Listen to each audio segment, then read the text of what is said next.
Hi, my name is Stella Guan, and I am the co-founder and CEO of a UIUX design school called Path and Bound.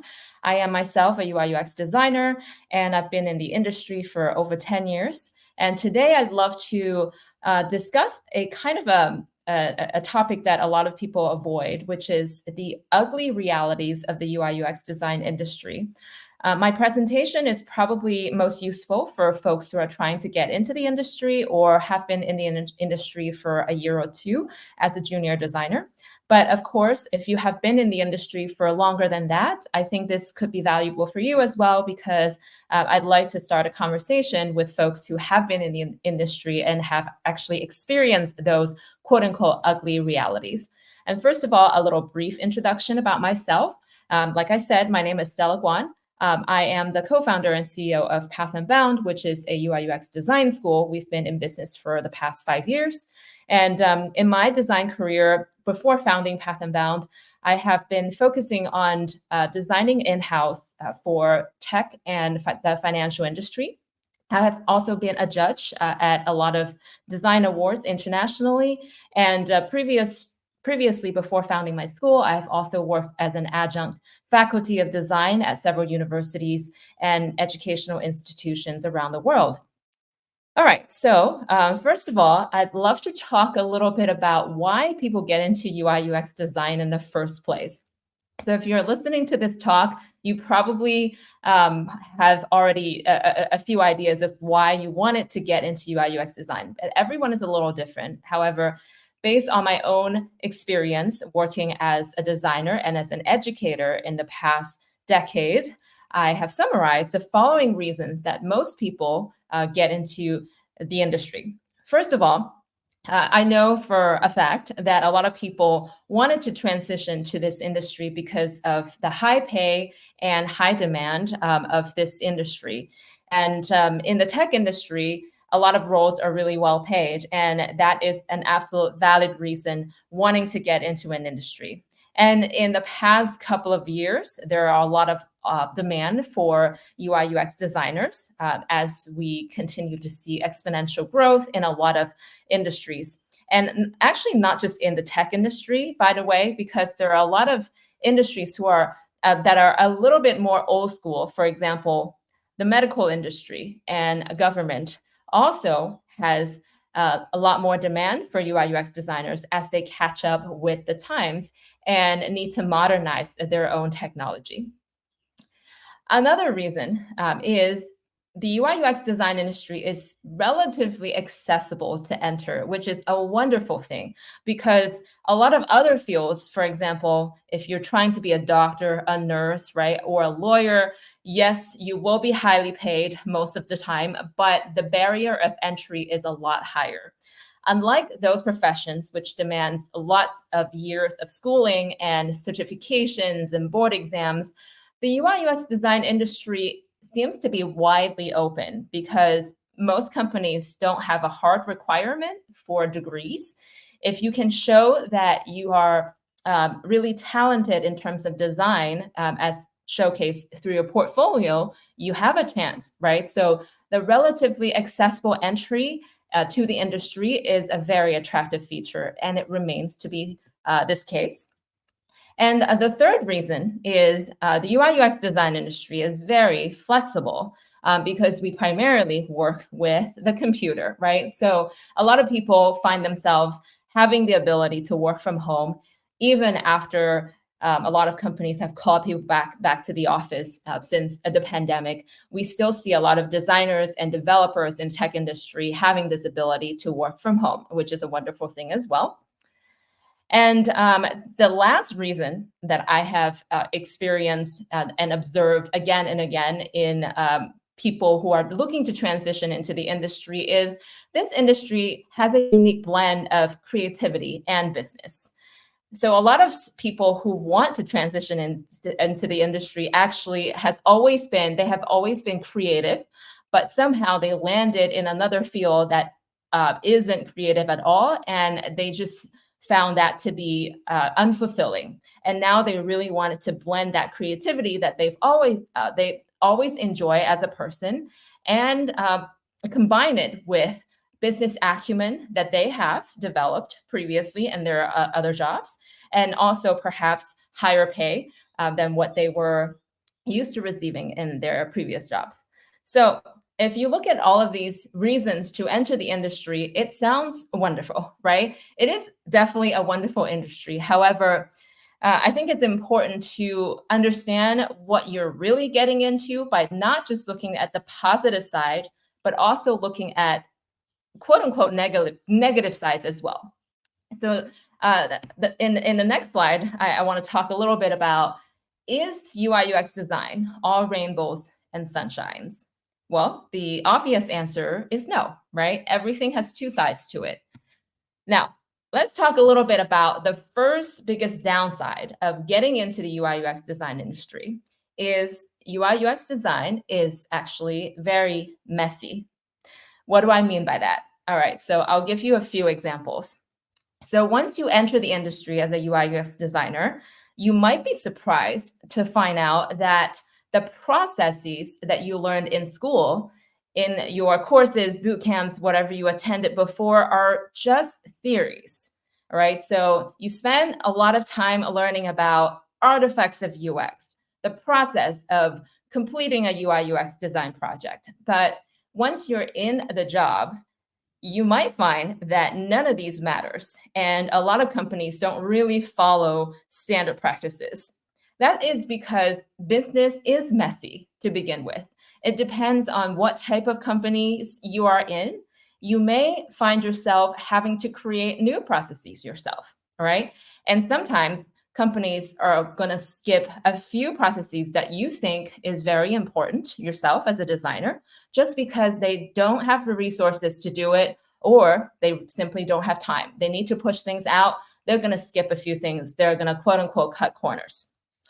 And as a result, designers have to roll with the punches and be flexible.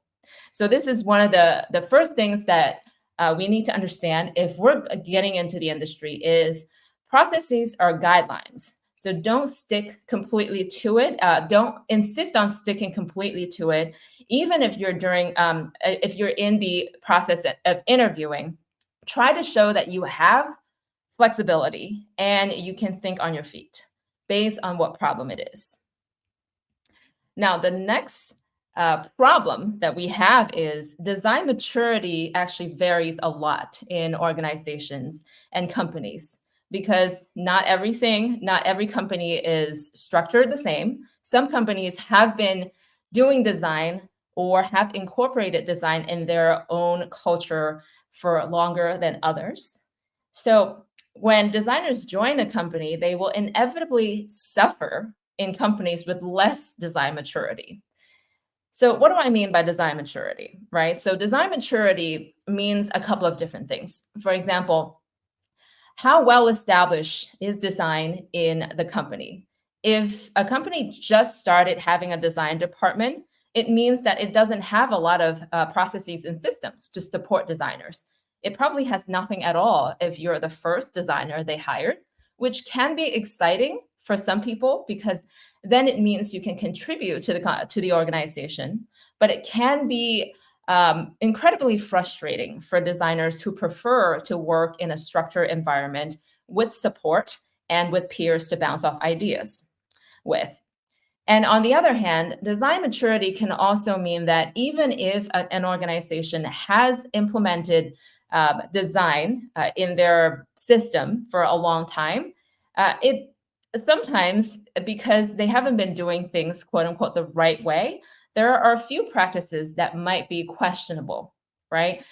For example, they might have an incomplete design system, or their design system is not efficient. That actually delays processes rather than helping them, and etc. There are a lot of scenarios. So as a designer, it is important that we ask questions about how the company runs its design practices during the interview process to get a glimpse of its design maturity. And more on that later. Another messy part of design in any kind of organization that can be messy is you may have no support at work, which we briefly touched upon just now. So some companies will leave you completely alone to do your job, aka with no support system whatsoever. And it happens more often in startups, in companies that are a little bit younger than more established organizations. But recently, I have also found out that some more established companies do that as well, just in different ways. For example, one of the biggest e-commerce retailers, they actually tend to have a culture of letting designers do their own job without that much support. And we would think that it would be the other way around because they have been in business for so long and they're usually considered mature. But that's another question that you might want to ask during the interview process is, how am I going to work with others? Do I have to do everything myself? Do I have to establish a lot of processes, or do I have support? So this is another concern that some designers might have, because some designers thrive in a structured environment, whereas other people prefer improvising. They thrive on spontaneity, which is amazing, but everyone is different and only you know what works best for you. Now, the last one in this messy category is design systems and naming conventions and things that sometimes can really make or break your workday. Because in an organization that doesn't have an established system, or their system is a work in progress, you will have to clean up other people's messes. Even the largest, most reputable organizations sometimes have messy naming conventions, among many other things, right? Personally, I have worked in a lot of big companies, and I know for a fact that sometimes the bigger the company is, the harder it is to maintain consistency, just because you are so scattered throughout the organization. It is hard to unify things, right? Because there are a lot of smaller units working simultaneously together.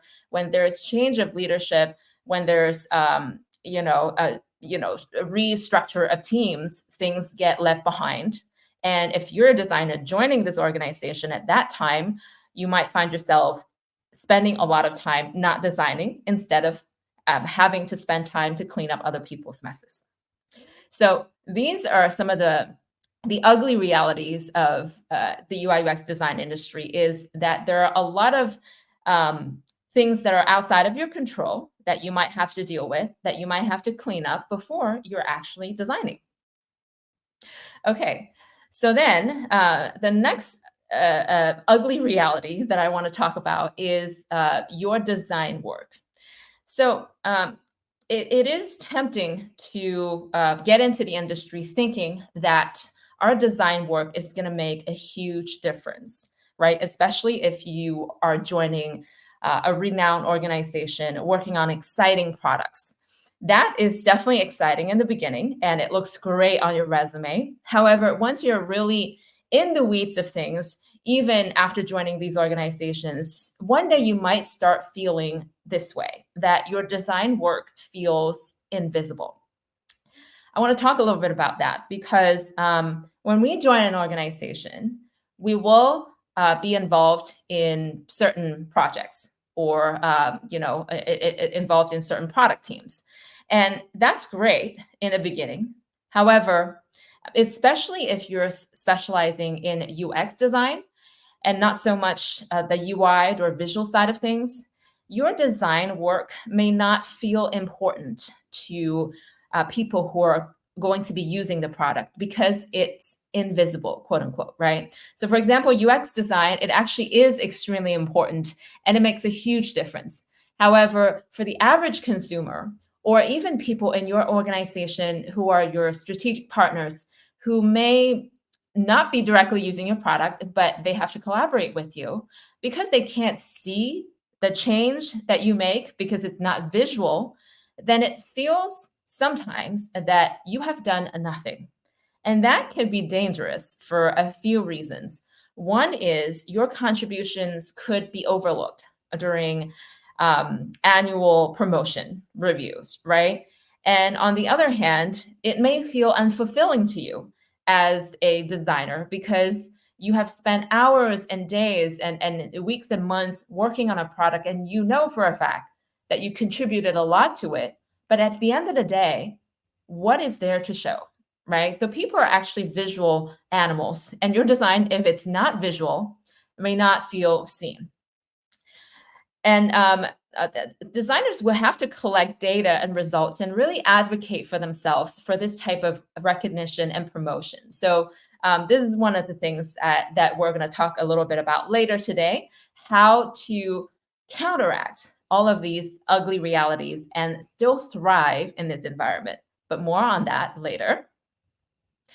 Now, the other side of this ugly reality is your design will be changed by others after you touched on it to the extent that you probably won't recognize it anymore. So personally, for me, as a designer, I have encountered this numerous times throughout my career. If you start a project, you're definitely going to be excited in the beginning because you contribute a lot to it. Just despite the fact that you understand that this may or may not look the way that you want it to be towards the end. And that is because, especially in a big organization, there are a lot of people involved in each project, right? And you don't necessarily have the final say of how things will turn out, especially if you're not in a management position.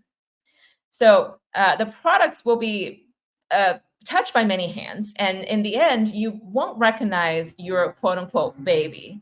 And that is a very normal thing to happen in a large organization, especially. It's less likely to happen, for example, if you work in a smaller startup and you're the only designer, you're the founding designer. It's actually an advantage if you really want more creative control for projects to work in a smaller company. However, if you find yourself working for a larger organization, then one of the best ways to deal with this is to not have so much emotional attachment to how the product look or come out at the end. But more on that later. Now, the next dilemma that we have to face in our career as a designer is sometimes, not all the time, but sometimes you may be asked to design something that's against your morals, your beliefs. And I don't know how many of you remember the Netflix documentary, The Social Dilemma, from a few years ago. It was quite the hit when it first came out. But for those of you who are not familiar with the documentary, it basically revealed a lot of the dark patterns and secrets that social media technology companies use to hook people in a vicious cycle to get them stay on their apps more and more so that they make more money, right? It is very harmful to people who are vulnerable to this type of design, especially teenagers. And a lot of former employees at these companies even acknowledged and admitted that they will never let their children use the products that they design. And this remained true in a lot of instances, especially if you work for bigger organizations. And sometimes your role will shift throughout your career there. You may not have signed up for the things that you think you sign up for during the interview, and you will be asked to work on something that you don't really believe in. At the very least, that is actually on a more innocuous and benign scale. But on the other extreme, you might be asked to design something, for example, that increase addiction, right, to technology, let's say, for example. And what do you do about it? You have a few choices, but we're going to talk a little bit about that later. So that is definitely a niche, ugly reality. Doesn't happen a lot for a lot of people, but it can happen, especially if you work for a large organization. Now, let's shift gears to talk a little bit more about other fringe, ugly realities of the UI UX design industry. So, a lot of people get into design because they want to be creative and they want to make a good living, which is absolutely possible. And this is what a lot of design jobs offer.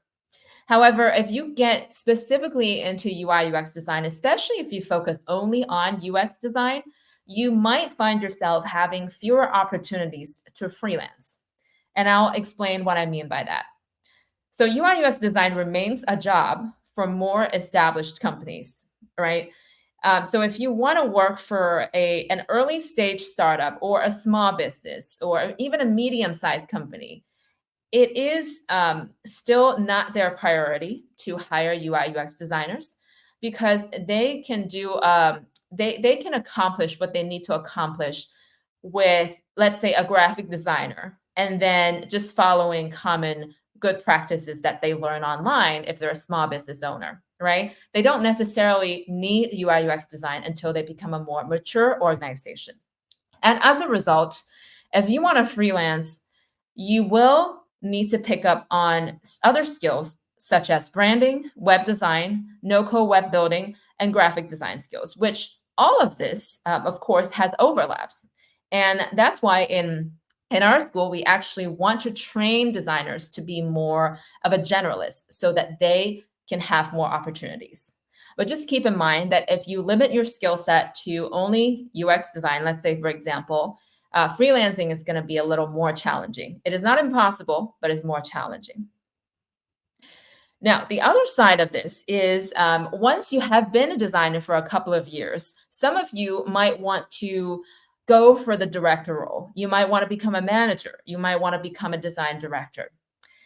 Now, then, a lot of people don't expect this, but it is actually more difficult to transition to leadership as a UI UX designer than, let's say, if you're a product manager or even a software engineer.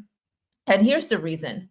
UI UX design can hit the quote unquote glass ceiling pretty quickly because unlike product management or engineering, transitioning from a senior designer to a leadership role can be more difficult because it simply requires a different set of skills. Just because you're a good designer doesn't mean you can manage a design team at all, right? So in order to transition and get promoted to a leadership role, you really have to start preparing for it once you are a mid-level designer by learning about leadership skills and also networking, which is most important because if you can't demonstrate that you have people management skills, communication skills, and also knowing the right people in the organization or in the industry, it is very difficult to break through that glass ceiling and move on to the next stage of your career once you've been in the industry, let's say for 5 or 10 years. All right. So now the latest threat, of course, is from AI automation, right? This is not unique to our industry, as all of us know. It is a threat to every industry. It's going to disrupt everything from the ground up. But I want to talk a little bit about the specific impact of AI automation for our industry. So now AI can automate almost anything these days, including design, and that's no secret. AI will inevitably replace most entry-level jobs sooner rather than later, but not more advanced or senior level jobs.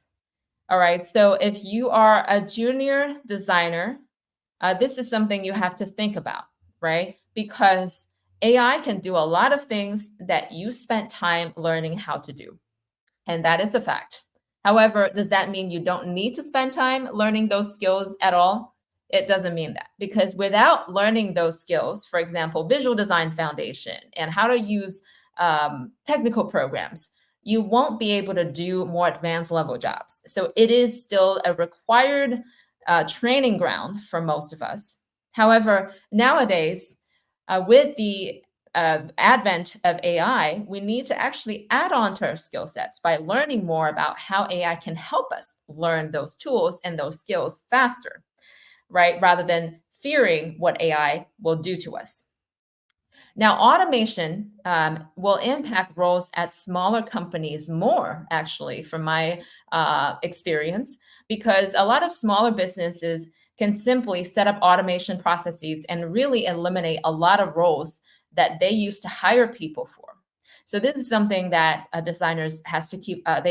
We have to keep in mind that when we apply for jobs, right, we might see the shift from from smaller companies that they would probably need fewer and fewer design rules, because nowadays there are also services that let smaller companies subscribe to their system and then get quote unquote unlimited design for a flat price per month, right? So if they can do that, why would they hire a designer separately? They wouldn't. So this is something to keep in mind. And the last but not least point that I want to cover here is the industry has become highly saturated in the past few years. So the industry, well, it's a very attractive industry, right? Because of the high pay and flexible job opportunities. And as a result, during the pandemic, well, almost hundreds and thousands of people have signed up for boot camps and tried to get into the industry. So this is one of the last ugly realities that I want to talk about, because it is now more competitive than ever. So in order to stand out, we need to think of a strategy that is customized to us. All right, so before we end, I wanted to talk about how could we deal with these ugly realities and still thrive as a designer, as a UI UX designer, right? It doesn't mean that we have to call it quits and work at retail jobs instead. So the first thing, mindset that we need to have is to embrace the messiness, the uncertainty of this industry, and stay flexible. What do I mean by that? If there's no structure in a company, create one yourself. Messy processes, embrace it. Be flexible. And don't fixate on the fact that it is not what you want it to be, because nothing is going to be what you want it to be in life. So instead, embrace it and use your product design intuition to solve problems. I have more knowledge on that if we have time for another talk, but design intuition is something that I always rely on as a designer, and a lot of designers, experienced designers probably would agree, but it is not really talked about. So if you're interested in this area, definitely look it up and study it yourself. And another thing that we can do is be our own advocate. If we do not advocate for better systems and visibility of design in the organization, then nothing will ever change. Be the change you want to see. If nobody proposes changes, nothing will change, right? So definitely be someone who is proactive and advocate for better systems, better visibility of design in the organization. And be okay with getting your work changed, adapted to the extent that you don't recognize it. Simply because this is the harsh reality that a lot of people may not have accepted or may not have thought of. Because if you work for hire, it is best to not get attached to the outcome, because you get paid regardless, right? So don't get emotionally attached to any outcomes or results at work. Will serve you better. And the other strategies that we can employ is become good at visual design, even if UX is your specialty, just because specialist roles are very rare nowadays. So becoming a good generalist goes a long way, whether we like it or not. Knowing one skill really won't feed us anymore. So we need to know several skills relatively well, but maybe not expertly. However, we need to be well-rounded enough for us to be competitive in the market. And on the other hand, it could also work well for us if we want to start freelancing or starting our business in the future. And this actually goes hand in hand with do not get emotionally attached to things that you have no control of. If you ever have to work on something that goes against your conscience, then you have a few choices. One is to understand that you're working for hire, so it has trade-offs. So either you quote unquote suck it up and do it, or you start your own business and choose what you can work on, or find another job, right? So there are only three ways to go about this. One is find another job because you do not agree with what your current employer is asking you to do. Two is to work on it if you can, just overlook those consequences. And then third is to start your own business and choose what you can work on. And if you want to become a leader eventually in the design industry, it is important that you start taking leadership courses and network intentionally sooner rather than later. And do not expect to become a leader just because you are a good designer. And finally, learn new skills that cannot be replaced by AI and learn more about AI at the same time. So senior level UX work is actually pretty hard to be replaced by AI just because it involves a lot of strategic decisions and also human interaction.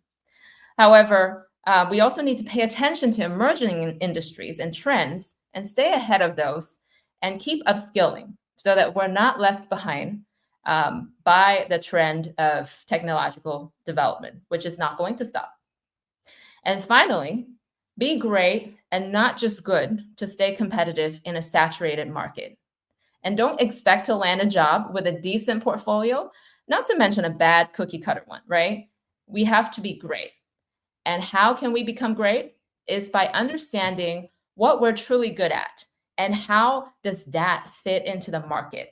Or if it doesn't fit into anything else, can you see a gap in the market that you can create a solution for and start your own business solution, whatever that is? At the end of the day, what we're trying to do is find the right fit and solve problems. And that is all for my talk today. And thank you very much for attending. And looking forward to hearing from you. If you want to discuss further, you can find me on Instagram via email or through my company website, pathandbound.com. Thank you. Thank you, Stella, for the presentation. It was really insightful and interesting, and we are receiving a lot of positive comments in the chat regarding it. So I guess it's a success. Thank you for this piece of content. First question is, apart from flexibility, what other skills do you think people coming from fields of study such as psychology who are just entering the UX world should learn? Yeah, that is a great question. As a matter of fact, we get a lot of students from psychology wanting to enter the field of UI UX. So just because it is closely related, right? Because if you study psychology, you do have an advantage of understanding human psychology and how that might translate into products. So I think one of the most important skill sets that you should learn is, now that you have your psychology skills, it is important to have business acumen and product knowledge. What I mean by that is, let's say, for example, you want to design a product. It would be counter intuitive if you have never used similar products before and you're not familiar with how similar products are developed, right? So it is important that we familiarize ourselves with the type of products that we have interest in. Let's say, for example, you apply for a job as a UX designer, with a social media company, and you've never been on social media before. Yes, you might understand psychology really well, right? But how are you going to design for this platform if you haven't been an expert user yourself? So I suggest really educating yourselves on the business side of things, especially on product development, will go a long way. Great. Thank you. Thank you for the answer. Next question. What is the best strategy for collaboration between developers and designers when working with Agile or Scrum methodology? Yeah, great question. So from my experience, I think there is no one answer to that because every organization has a slightly different system. And depending on your team, and even, depending on the personality or processes of the developers you're going to work with, it is going to be a little different. So what we've always done in the past is, once you start working on a new team, you should have a meeting, sit down with them, and then let them talk about how they prefer to work and what are some of the challenges that they have seen in the past. I have found that to be tremendously helpful.